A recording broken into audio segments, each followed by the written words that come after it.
स्वागत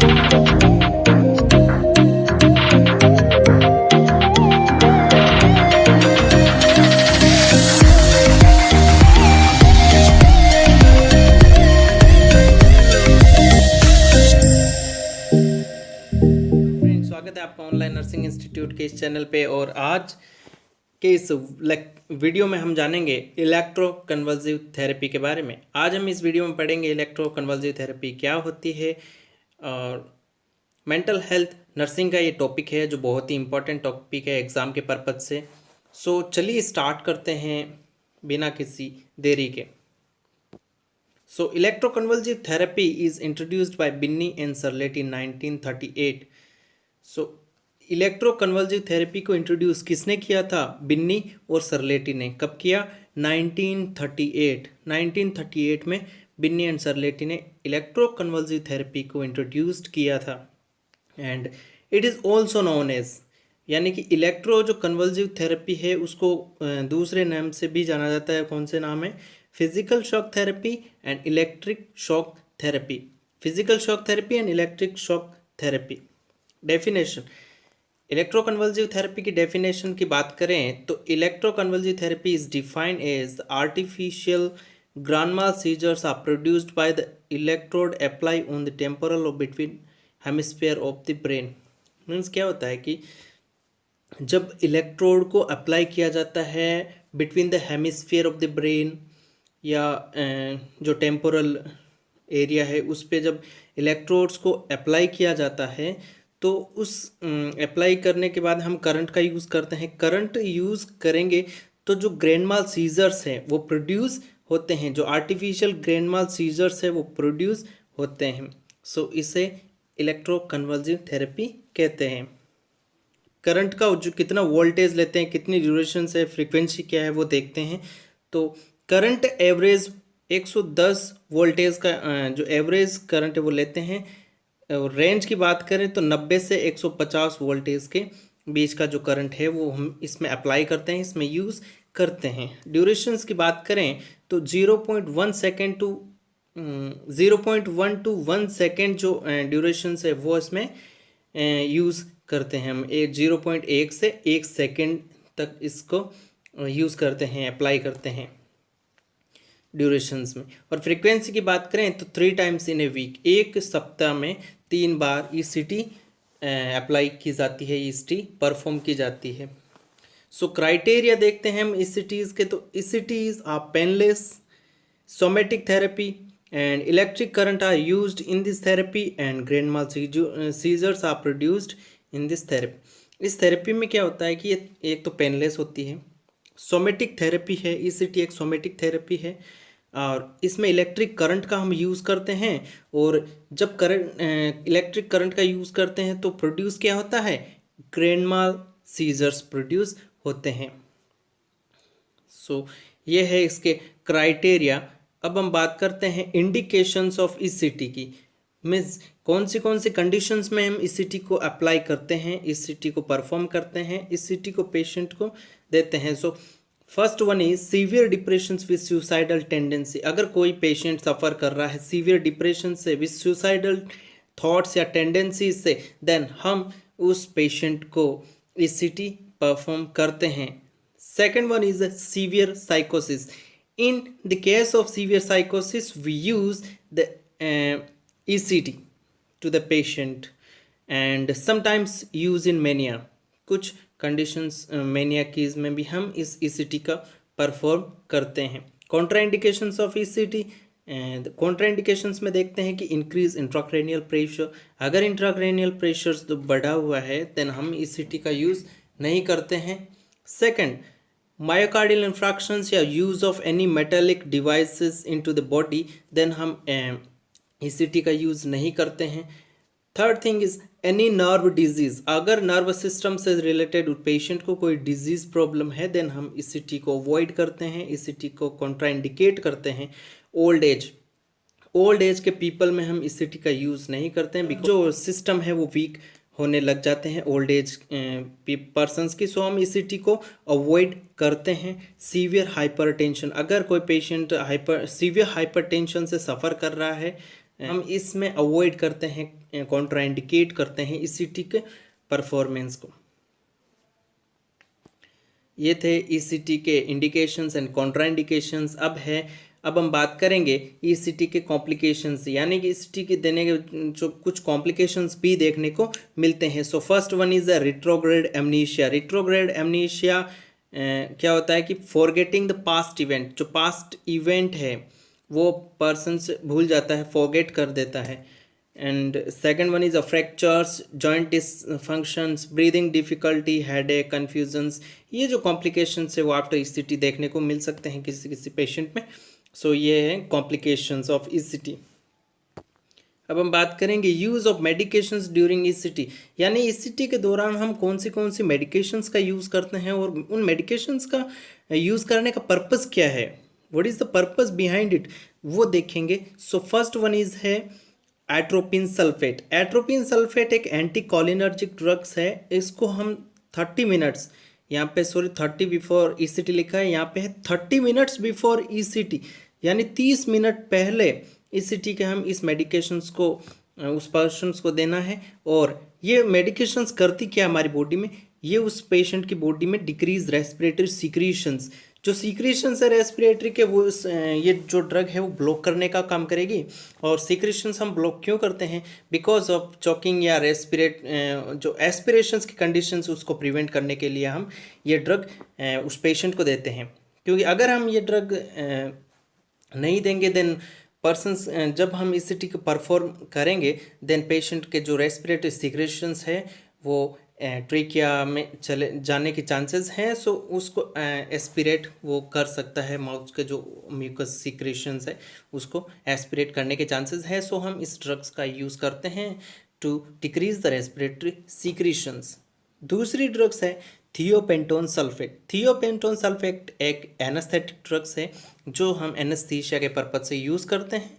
और succinyl Colin, succinyl Colin जो ड्रग है वो मसल रिलैक्सेंट ड्रग्स है, जो मसल्स अकड़ी हुई उसको रिलैक्स करने का काम करवाती है ये drugs, succinyl choline. And pure oxygen before and after ECT. ECT के पहले और ईसीटी के बाद में हम प्योर ऑक्सीजन का यूज़, प्योर ऑक्सीजन देते हैं उस पेशेंट को। सो ये थे use of medication during ECT. अब हम देखते हैं टाइप्स ऑफ ईसीटी, कौन से टाइप्स की ईसीटी है, अकॉर्डिंग टू मेथड के अनुसार कितने टाइप है और अकॉर्डिंग टू प्लेसमेंट के तरफ से कितने टाइप्स है वो देखेंगे हम। So according to the methods ECTs are 2 types. Method के अनुसार जो ईसीटी है वो 2 प्रकार की होती है, direct ECT and indirect ECT. Direct ECT में क्या होता है, डायरेक्ट ईसीटी में without medications perform ECT is known as direct method ECT.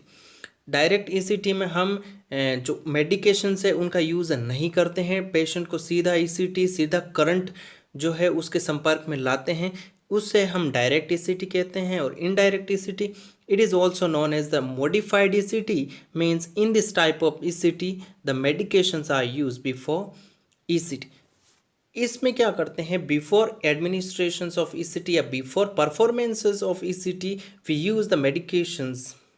उस पेशेंट को हम ECT से पहले मेडिकेशंस प्रोवाइड करवाते हैं और बाद में हम ईसीटी परफॉर्म करते हैं। जैसे अभी हमने बात की थी जो कौन सी मेडिकेशंस है वो जो ईसीटी में यूज़ ली जाती है, जैसे एट्रोपिन सल्फेट हम उस पेशेंट को देंगे, सक्सिनिल कोलिन, थियोपेंटोन सल्फेट, ये जो ईसीटीज प्री ईसीटिक मेडिकेशंस है वो हम इस इनडायरेक्ट ईसीटीज जो टाइप है इसमें हम उन मेडिकेशंस का यूज़ करते हैं विद ईसीटी।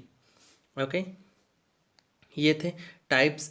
और ये थे टाइप्स किसके अकॉर्डिंग टू द जो मेथड है, मेथड के अनुसार जो ईसीटी कितनी टाइप की होती हैं वो 2 टाइप की होती हैं। और अब हम बात करते हैं according to placement of electrode के प्लेसमेंट के आधार पे ईसीटी को कितने भागों में बांटा गया है, 3 भागों में।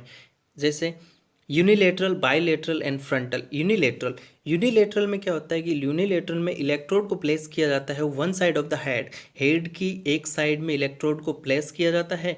और कौन सी मोस्ट जो फ्रीक्वेंट साइड है या मोस्ट जो कॉमन साइड है वो यूज़ करते हैं, वो right side most common side है जिसका हम यूज़ करते हैं यूनिलेटरल कंडीशंस में, और बायलेटरल में इलेक्ट्रोड्स को बहुत जो एरियाज है हेड के या बहुत साइड है वो जो हेड की, उसमें हम इलेक्ट्रोड को प्लेसमेंट करते हैं।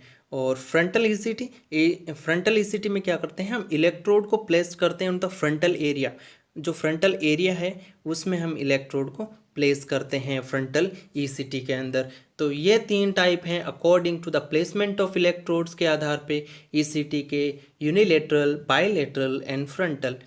सो चलिए हम नेक्स्ट स्लाइड की तरफ चलते हैं। सो नेक्स्ट स्लाइड में हम देखते हैं कि nursing responsibilities before, during and after ECT. Means एक नर्स की जो कौन सी रेस्पॉन्सिबिलिटीज है, कौन सी केयर है एक नर्स की, जो कि पेशेंट को before, during and after ECT के प्रोवाइड करवानी है। सो चलिए जानते हैं पहले nursing care before administration of ECT, performance of ECT. Means ECT के पहले हम कौन सी केयर, नर्सिंग केयर करनी है वो जानते हैं। सो फर्स्ट है advice to avoid smoking before 24 hours. यहाँ पे बिफोर 2 बार आ गया तो एक बिफोर नहीं है, sorry. So before avoid smoking before 24 hours, हमें उस पेशेंट को क्या करना है, एडवाइस करना है कि 24 आवर्स के जो पहले है वो स्मोकिंग नहीं करना है। मेंटेन एनपीओ हमें नील पर ओरली उस पेशेंट को रखना है लास्ट 6 आवर्स से, पिछले 6 घंटे से उसको नील पर ओरली रखना है। Maintain TPR, temperature, pulse and respiration हमको उसका मेंटेन रखना है। And remove jewellery and hand over family and hospital custody, हमें ज्वेलरी को रिमूव करना है और हॉस्पिटल कस्टडी में जमा करवाना है, या पेशेंट के अगर रिलेटिव्स उसके साथ हैं देन हम उस पेशेंट को हैंड ओवर कर सकते हैं वो जो उसकी ज्वेलरीज हैं। Remove hair oil by washing the hair with shampoo से जो हेयर है वो वॉश करना है उस पेशेंट के। एंड रिमूव आर्टिफिशियल टिथ, जो आर्टिफिशियल टिथ है वो रिमूव करना है। Collect complete history related to implantations of many metallic devices. Means जो नर्स है उसको जो कंप्लीट, जो साइकेट्रिक नर्स है उसको कंप्लीट उस पेशेंट की हिस्ट्री कलेक्ट करना है, कोई भी उसे एरर्स नहीं करना है, ध्यान से उसको हिस्ट्री कलेक्ट करना है कि उस पेशेंट्स में जो जो मेटेलिक डिवाइस है वो इम्प्लांट तो नहीं है, उसकी सारी जो इन्फॉर्मेशन है, हिस्ट्री कलेक्शंस है, जो एग्जामिनेशन है वो परफॉर्म करना है। सो चलिए अब बात करते हैं हम nursing care during ECT. ECT के दौरान हम कौन सी नर्सिंग केयर करते हैं उसकी। सो फर्स्ट हम बात करेंगे reduce the anxiety level of the patient and relatives. Patient और रिलेटिव्स जो है उसके एंजाइटी को रिलीव करना है पेशेंट को, पेशेंट की नर्स को। और transfer to a well padded bed, जो वेल पैडेड बेड है उस पेशेंट को ट्रांसफ़र करना है। Administer anaesthetic medications and other pre ECT medications, जो एनेस्थेटिक मेडिकेशंस है और अदर प्री ईसीटिक मेडिकेशंस है उसको एडमिनिस्टर करवाना है। And closely observe the patient after administrations of drugs देने के बाद में उस पेशेंट को क्लोजली ऑब्जर्व करना है। एक नर्स, जो साइकेट्रिक नर्स है, उसको यूज़ माउथ गैग का यूज़ करना है। माउथ गैग का हम यूज़ इसलिए करते हैं क्योंकि टंग बाइट के जो चांसेस हैं ईसीटी की कंडीशंस में वो मोस्ट ज़्यादा देखने को मिलते हैं। सो माउथ गैग का यूज़ करते हैं to prevent the tongue cut, या जो टंग है उसको कट होने से प्रिवेंट करने के लिए। And support the shoulder, arms, thigh and hand with soft pillow से उसके सपोर्ट हमें प्रोवाइड करना है, शोल्डर्स को, आर्म्स को, थाइस को एंड हैंड्स को, उस पेशेंट को सपोर्ट प्रोवाइड करना है। Maintain TPR and BP maintain करना है। रीवेरीफाई द पेशेंट को रीवेरीफाई करना है। Give oxygen and use of electrode with A jelly and monitor level of consciousness, उस पेशेंट्स का जो लेवल ऑफ कॉन्शियसनेस है वो हमें चेक करना है। सो ये केयर है ड्यूरिंग ईसीटी के दौरान हम इन बातों का ध्यान रखना है। सो चलिए बात करते हैं हम nursing care after ECT. ECT के आफ्टर हम कौन सी केयर उस पेशेंट को देंगे। एक ईसीटी जिसको पेशेंट को अब हमने ईसीटी पेशेंट को परफॉर्म कर दिया है, उस बाद में हम कौन सी केयर देंगे वो देखिए। सो फर्स्ट है इसमें ऑब्जर्व, जो वाइटल साइन है उसको हमें ऑब्जर्व करना है, उसको चेक करना है उस पेशेंट में। To prevent falls, avoid aspirations, provide sideline position. हमें उस पेशेंट्स को एस्पिरेशन से प्रोवाइड करवाने के लिए या एस्पिरेशंस को अवॉइड करने के लिए उस साइडलाइन पोजीशंस है जो प्रोवाइड करवानी है। मॉनिटर वाइटल साइंस और level of consciousness every 15 minutes one stable, means 15-15 minute में के अंतराल में हमें उस पेशेंट्स का जो लेवल ऑफ कॉन्शियसनेस देखना है। कब तक देखना है? जब तक कि वो पेशेंट उसका लेवल जो कॉन्शियसनेस है वो स्टेबल ना हो जाए, तब तक हमें देखना है। रीओरिएंट द पेशेंट, पेशेंट को टाइम, प्लेस एंड पर्सन्स के बारे में रीओरिएंट करवाना है। टाइम, प्लेस एंड पर्सन्स के बारे में पेशेंट को जो है रीओरिएंट करवाना है। And last thing is after the consciousness provide clear fluid जो हमें प्रोवाइड करवाना है। So thanks for watching, thank you guys. कैसा लगा आपको ये टॉपिक, प्लीज़ कमेंट करके ज़रूर बताएं। और अगर आपकी इस टॉपिक से रिलेटेड कोई भी क्वेरीज है देन प्लीज़ कमेंट में ज़रूर अपना कमेंट शेयर करें। और please subscribe to our channel and thank you so much.